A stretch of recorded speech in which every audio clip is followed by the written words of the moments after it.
Mathematicians like to model uncertainty about a particular circumstance by introducing the concept of a random variable. For our application, we'll always be dealing with circumstances where there are a finite number n of distinct choices. So we'll be using a discrete random variable that can take on one of n possible values, x sub 1, x sub 2, and so on up to x sub n. The probability that x will take on the value x sub 1 is given by the probability p sub 1, the value x sub 2 by the probability p sub 2, and so on. The smaller the probability, the more uncertain it is that x will take on that particular value. Claude Shannon, in his seminal work on the theory of information, defined the information received when learning that x had taken on the value x sub I as the log base 2 of 1 over p sub I. Note that the uncertainty of a choice is inversely proportional to its probability, so the term inside of the log is basically the uncertainty of that particular choice.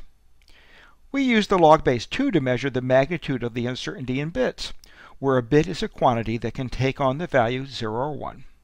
Think of the information content as the number of bits we would require to encode this choice. Suppose the data we receive doesn't resolve all the uncertainty. For example, when earlier we received the data that the card was a heart. Some of the uncertainty has been resolved since we know more about the card than we did before receiving the data, but we don't yet know the exact card, so some uncertainty still remains. We can still use the formula for information content from the previous slide using the probability of the data we received to compute the information content. In our example, the probability of learning that a card chosen randomly from a 52-card deck is a heart is 13 over 52, the number of hearts, over the total number of choices. So p sub data is 13 over 52, or 1/4, and the information content is computed as log base 2 of 1 over 1/4, which figures out to be 2 bits. This example is one we encounter often. We receive partial information about n equally probable choices, each choice having probability 1 over n, that narrows the number of choices down to m. The probability of receiving such information is m times 1 over n, so the information received is log base 2 of n over m bits. Let's look at some examples. If we learn the result, heads or tails, of a flip of a fair coin, we go from 2 choices to a single choice, so the information received is log base 2 of 2 over 1, or a single bit. This makes sense. It would take us 1 bit to encode which of the 2 possibilities actually happened, say 1 for heads and 0 for tails. Reviewing the example from the previous slide, learning that a card drawn from a fresh deck is a heart gives us log base 2 of 52 over 13, or 2 bits of information. Again, this makes sense. It would take us 2 bits to encode which of the 4 possible card suits had turned up. Finally, consider what information we get from rolling 2 dice, 1 red and 1 green. Each die has 6 faces, so there are 36 possible combinations. Once we learn the exact outcome of the roll, we've received log base 2 of 36 over 1, or 5.17 bits of information. What do those fractional bits mean? Our circuitry will only deal with whole bits. So to encode a single outcome, we need to use 6 bits. But suppose we wanted to record the outcome of 10 successive rolls.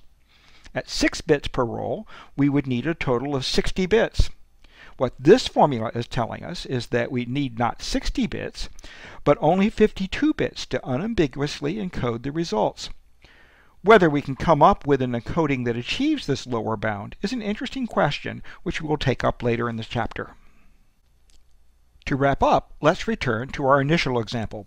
Here's a table showing the different choices for the data received, along with the probability of that event, and the computed information content. We've already talked about learning that the card was a heart. The probability of this event is 13 over 52, with an information content of 2 bits. Learning that the card is not the ace of spades is quite likely, since there's only 1 chance in 52 that it is the ace of spades. So we only get a small amount of information from this event, 0.028 bits. There are 12 face cards in a card deck, so the probability of this event is 12 over 52, and we would receive 2.115 bits. A bit more information than learning about the card suit, since there is slightly less residual uncertainty. Finally, we get the most information when all uncertainty is eliminated, a bit more than 5.7 bits. The results line up nicely with our and Mr. Blue's intuition. The more uncertainty is resolved, the more information we have received. Now try your hand at computing the information content for a few more examples in the following exercises.